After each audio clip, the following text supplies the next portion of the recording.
Again, I say that it is as honorable to sell as it is to buy, and making the decision to make it possible for your most ideal prospects to solve their problem with your help is how you change the world. It's how you change the game. It's absolutely how you get yourself to the $1 million mark.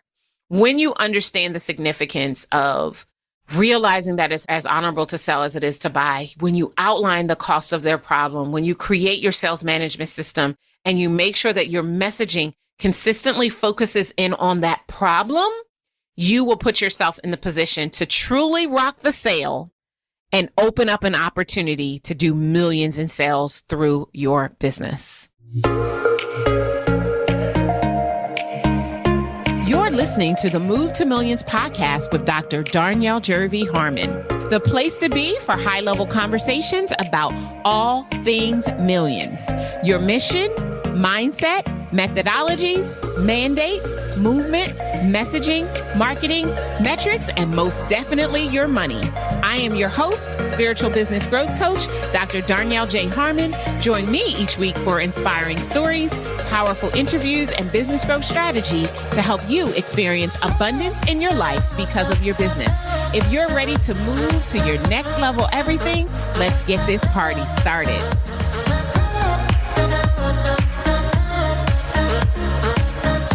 This episode is powered by Move to Millions Live. Listen, if you are a millions-minded entrepreneur, you need to stop playing and go grab your ticket so that you can learn how to make, move, and leave millions. Go right now to movetomillionsevent.com.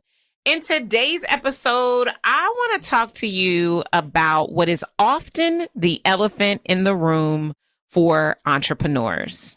I think it's pretty funny that as entrepreneurs, we want to start businesses to make more money, but often we're afraid to sell. Can somebody please tell me where that is actually going to serve you and give you the energy that you need to get your business to the $1 million mark? Yeah, I thought so. So today I want to talk to you about one of my favorite topics ever. I want to also help you to understand how I got to the point where I could fall in love with sales, because probably just like you, I was afraid at one point in time to actually share why people should buy my products and services. And so if you're taking notes right now, right off the bat, I want you to write this down.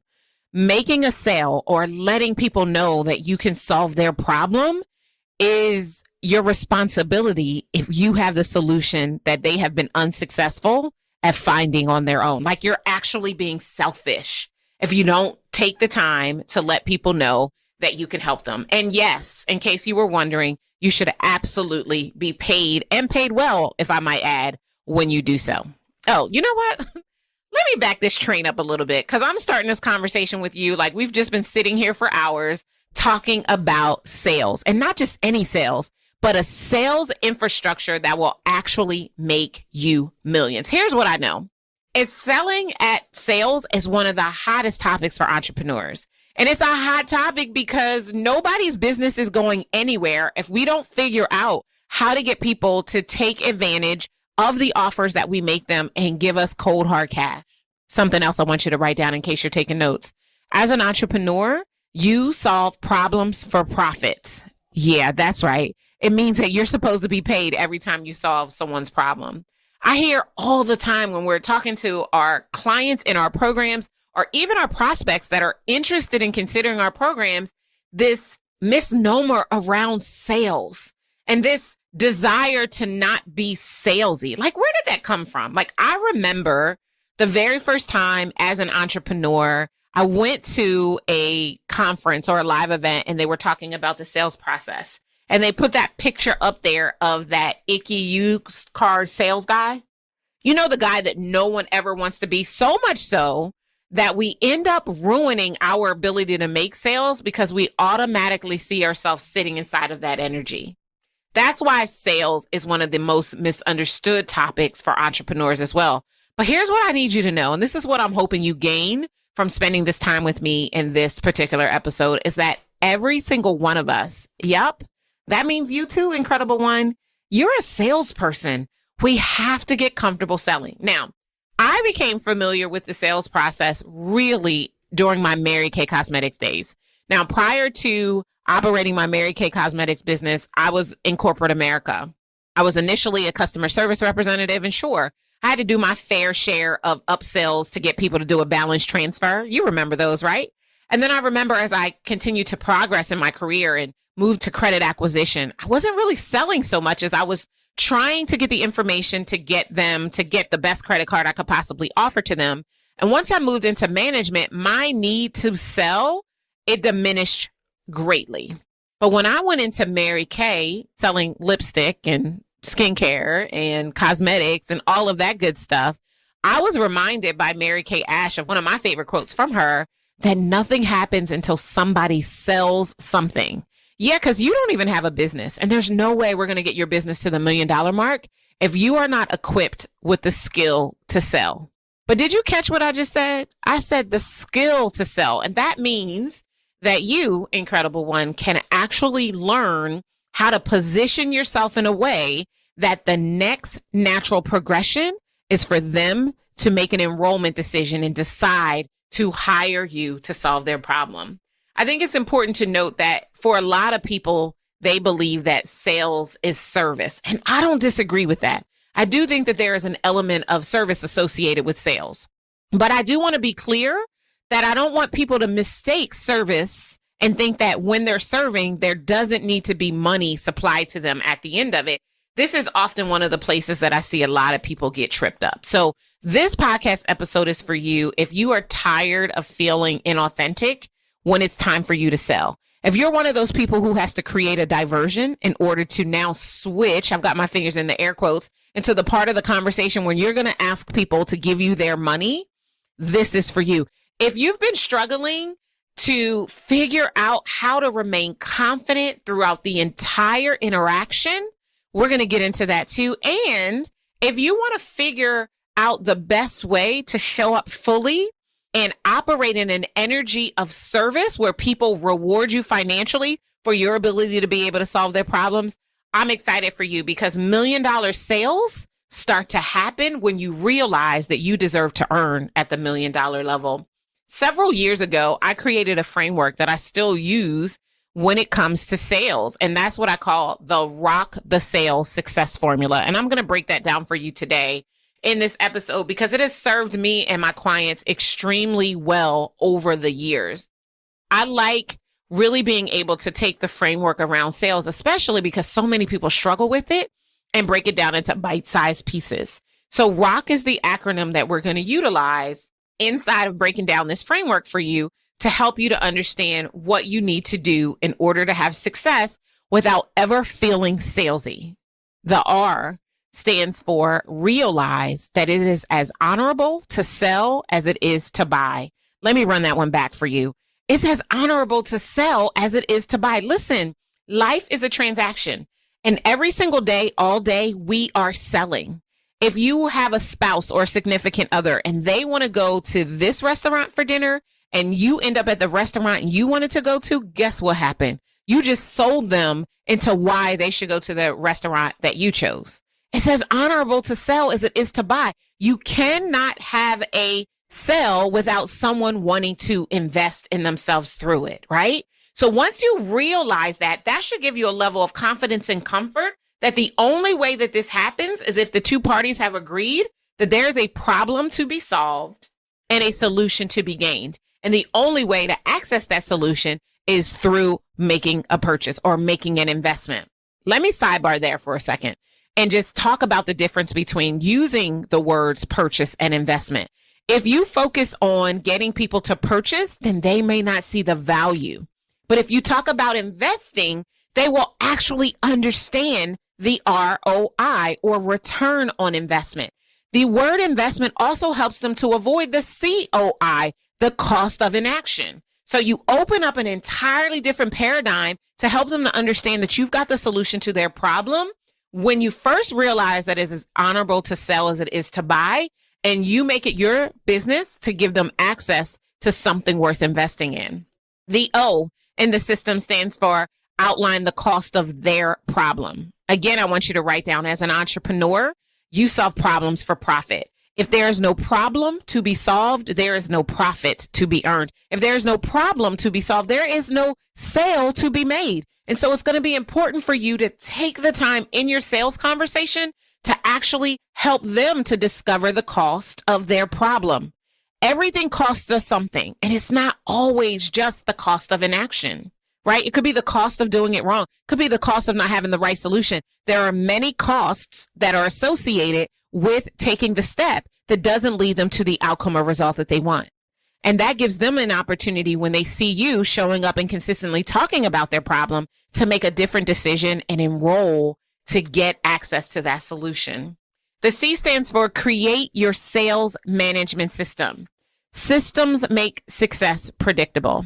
And as with anything, your ability to sell and to sell consistently is going to be tied to how you manage the sales process. I'm going to go a little bit deeper into that shortly.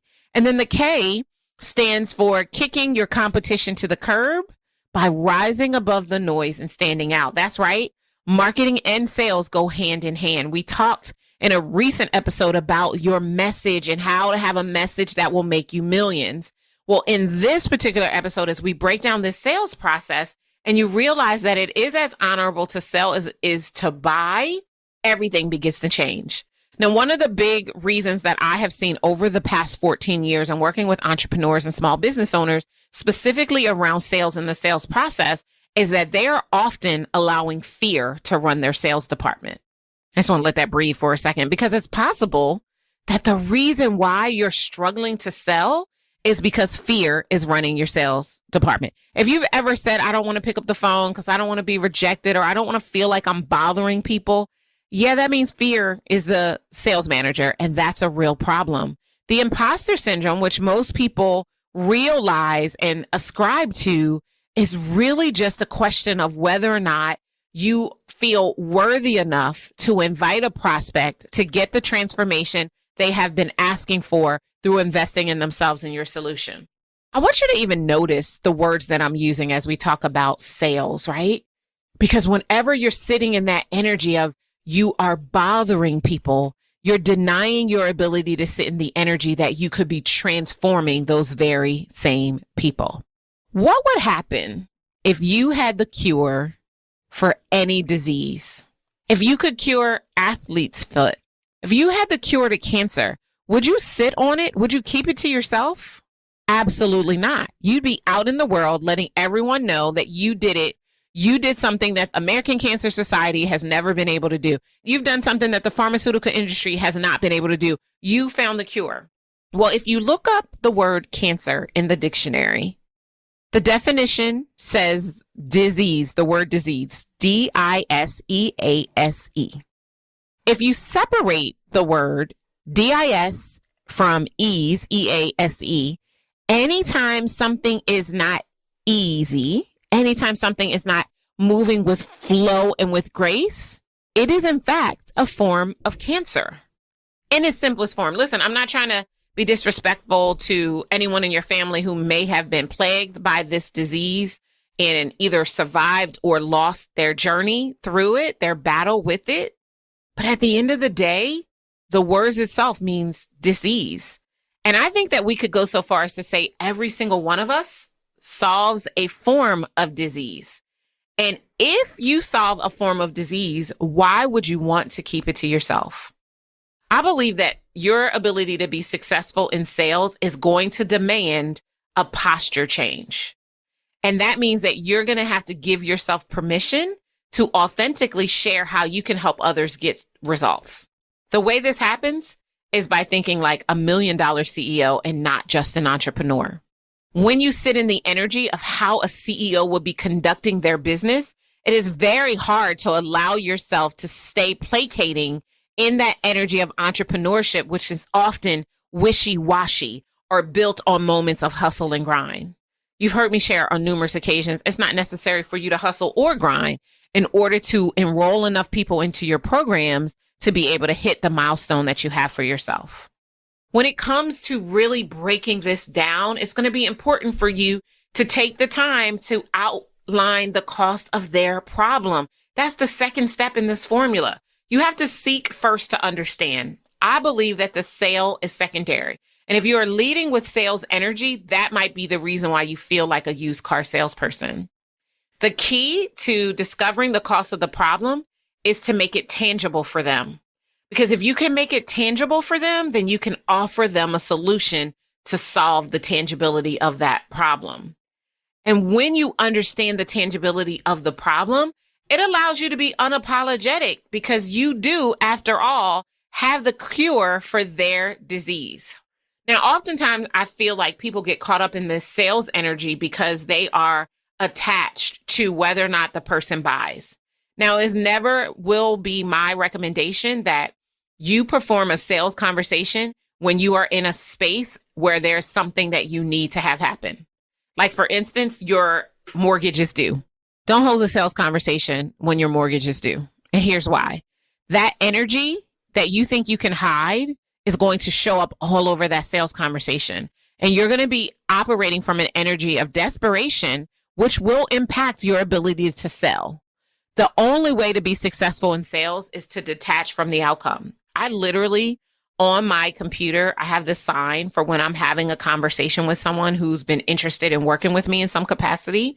I literally have this sign that detaches from the outcome, and I actually say it to them.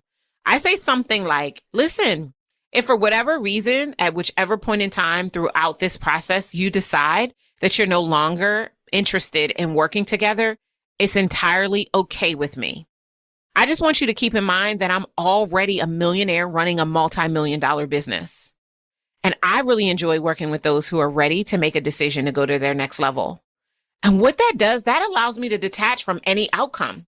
It allows me to not sit in any energy that means that I have to show up contrary to the authenticity of who I am at any particular point in time. I am personally of the belief that I'm not convincing anyone to let me change their life, because I know that if we work together, their life will in fact change. And that is the energy and the confidence that comes along with knowing that you have $1 million solution that you can offer into the lives of those that you've been called to serve. Third step in the system is to make sure that you create your sales management system. Sales management is about ensuring that every part of the process happens consistently so that there are no gaps and we don't leave any money or follow up on the table. Now, your sales management system could look like this. First, you generate a lead, and you know every lead is not qualified. So then you go through the process of qualifying or prospecting that lead.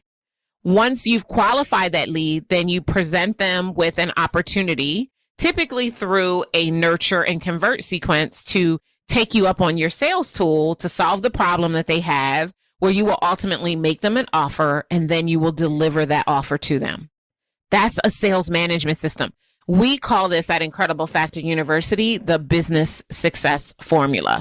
It starts with the ideal client and it goes all the way through the onboarding process. And it is essential to have clarity around it if you want to make millions of dollars. It's going to be absolutely essential that you know every phase of the system and what needs to occur in order to go to the next system. And wherever possible, you want to use a tool to be able to automate as many functions as you can, because the more things you have to do manually, the more likelihood there is that something is going to fall through the cracks. I always love to talk about making sure that follow-up is a part of your sales management system as well, because it is true. The fortune is in the follow-up. Do you know that only 10% of less of people actually follow up with a prospect more than once, but more than 80% of sales are closed between the 5th and the 12th contact? Did you know that? Yeah, now that you know that, how will you look at the sales process different? How will you make sure that you have a sales management system that takes into consideration your follow-up? Because that is truly where the fortune is. I always love to tell, I have a few different clients that I love to tell the story of my follow-up game, because my follow-up game is strong and yours needs to be strong too if you want to get your business to the $1 million mark. And when I say yours, I'm talking about your company as a collective, right? There's a point in time where you're the person who is doing all of the steps in the sales process, but there also becomes a time when you are hiring team and your team is fulfilling the sales process. I had this one client that we are actually working together again, but about 7 years ago, or maybe it was even longer, maybe it was 2014. I had a sales conversation with this client. Her name is Tish. Shout out to Tish Times. She wasn't ready when we had that conversation, and I told her I would follow up with her. I called her the next month. She didn't answer. I called her the month after that. She answered, but she said she wasn't ready and kept calling her 11 phone calls. Remember, I just said a moment ago that 80% of sales are closed between the 5th and the 12th contact. Because I kept following up, Tish was actually eventually able to say yes to herself and enroll in my program and become a 6-figure business within 60 days. That would have never happened if I didn't continue to follow up. See, I think sometimes we feel salesy around follow up, but I believe that if you're not going to follow up, you shouldn't bother having a sales conversation. Period, point blank. It's just what needs to happen. I want to talk a little bit. I'm going to sidebar again for a moment, and I want to talk about the various types of sales tools that exist, since we're talking about sales management system. And then I want to talk about what's going to be required for you to have $1 million sales success. So let's talk sales tools first. There are several. There's probably 5, 6, maybe 7 even sales tool that I highly recommend and talk about all the time with my clients. Number 1, webinars. Believe it or not, you can enroll people at every price point from a webinar. Now, what's included in your webinar needs to marry the sales conversation. Just because you're doing it in a video format doesn't mean you can skip the important phases of the sales conversation. Number 2 are having traditional sales teams. Yeah, they do still exist, where there are inside sales reps that handle the leads that come into the company and outside sales reps that go out and find opportunities for the company, and account executives or closers who actually close the deals. There's also opened and closed cart launches, which could also be a video series or a challenge. Any of those things that happens periodically, the cart is open for a short period of time. And during that time that the cart is open, you're trying to get the information about your offer in front of the most people so that they can enroll. Another one, and one of my favorites, are enrollment events and making an offer from the stage. It's another great way to sell. What I love about enrollment events and making an offer from the stage is that tons of your ideal clients are in the room. And you make your offer from the stage, and then you watch tons of those very same people go to the back of the room and enroll in your program. It is actually one of the fastest ways to truly shift the trajectory of your business, is through enrolling from a live event or from a speaking engagement from the stage. We also have proposals and engagement letters, which we kind of reserve specifically for people who work business to business / corporation or business to nonprofit agency, because typically in those cases, you're going to have a needs discovery meeting first. And from that needs discovery meeting, you're going to write them an engagement letter. You want to avoid a proposal at all costs. If you can, proposals sit on desks, engagement letters get signed, and deposits get made. And so you want to, as much as possible, get people to get to the point where you're writing them an engagement letter. And then you also have the DMs. Now, this is a new thing, right? Where we can use direct messages without actually having to get on the phone with a person. We can either do voice memo, DMs, or we can text inside of the DMs and enroll people in our programs through following the sales conversation, which I think is amazing that we can do that. I'm blown away by what we've been able to do with technology. And then also sales pages. You can enroll people just from a page of copy, perhaps with a video, perhaps not. People actually reading through everything that you've shared and making a decision at the end to enroll in your offer.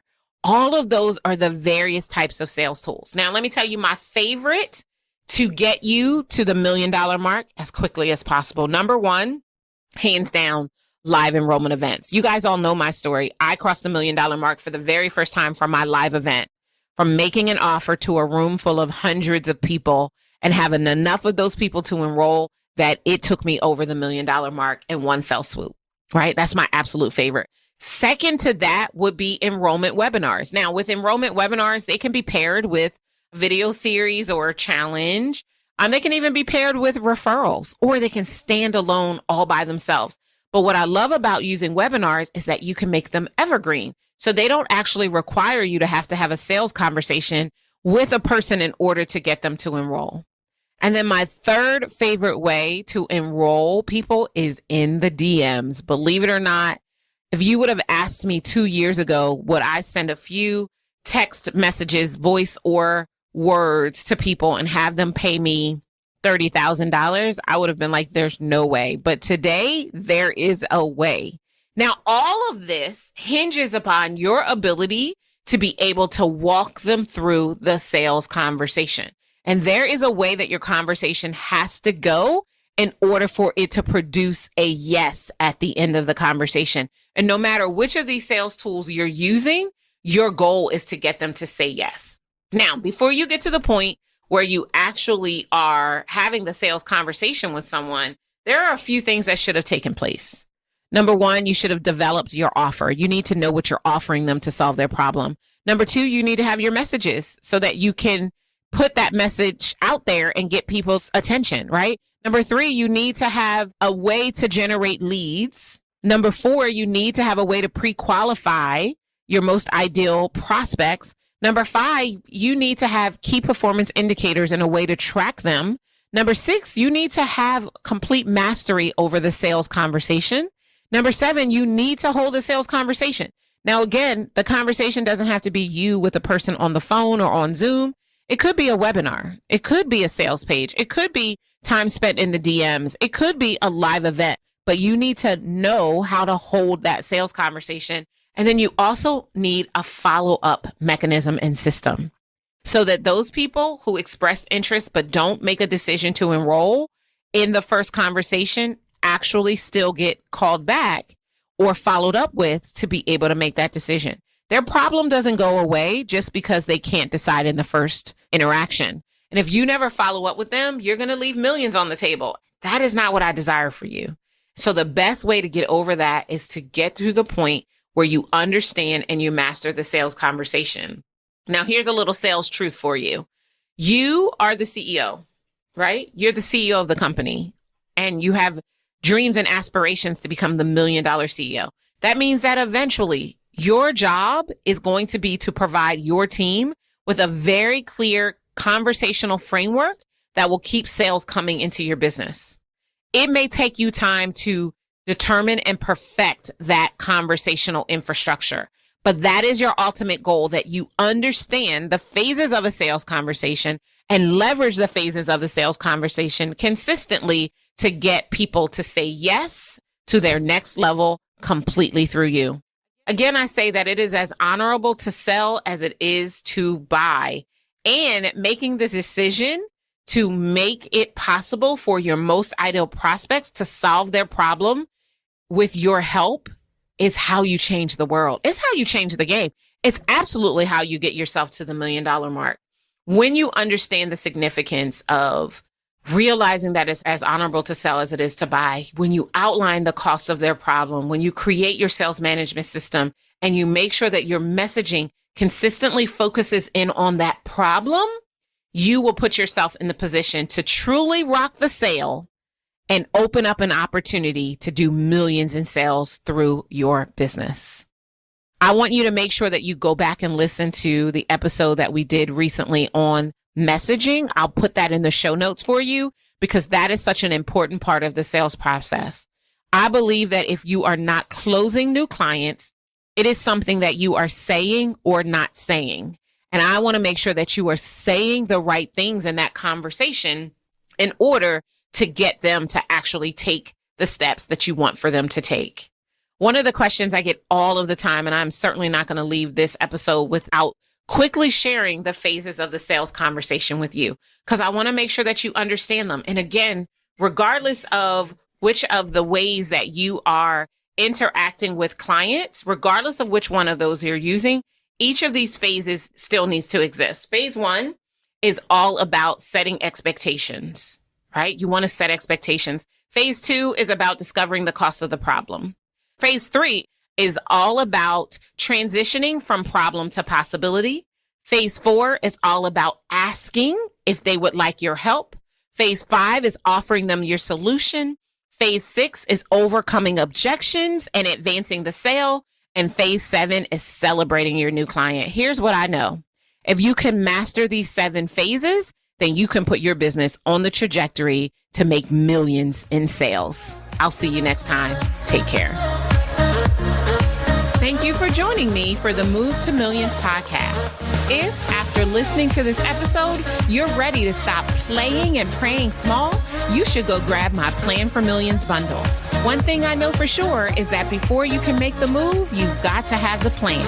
If you enjoyed our time together, do yourself a favor. Head on over to iTunes, subscribe, rate, and leave us a review. Until next time, remember, millions are your birthright, and to access them, all you have to do is move. Take care.